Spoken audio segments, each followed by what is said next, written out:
দীর্ঘ ২ দশকের সমুদ্র যাত্রার অভিজ্ঞতা নিয়ে ক্যাপ্টেনের আসনে বসলেন মারিনা স্তারোভোইতোভা। বিশ্বের প্রথম নারী পারমাণবিক বরফ ভাঙার জাহাজের ক্যাপ্টেন হিসেবে দায়িত্ব পেলেন মারিনা। বুধবার রাশিয়ার রাষ্ট্রায়ত্ত পরমাণু সংস্থা রোসাটমের সহযোগী প্রতিষ্ঠান অ্যাটমফ্লট তাকে নিয়োগ দেয়।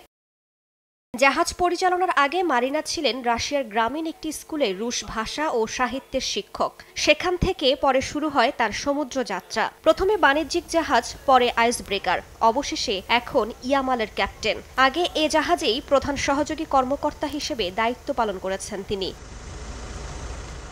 বর্তমানে রাশিয়াই একমাত্র দেশ যাদের পারমাণবিক আইসব্রেকার নৌবহর আছে। জলবায়ু পরিবর্তনের প্রভাবে আর্কটিকের বরফ গলতে থাকায় ওই অঞ্চলে বাণিজ্যিক ও নৌযাত্রার গুরুত্ব বাড়ছে। ২ পারমাণবিক রিয়্যাক্টর সমৃদ্ধ ইয়ামাল শুধু একটি বরফ ভাঙার জাহাজ নয়, বরং গবেষণা ও বিশেষ মিশনের জন্যও পরিচিত। ২০০০ সালে জাহাজটি উত্তর মেরুতে সফল অভিযান চালায়। রাইসা জান্নাত, সময় সংবাদ।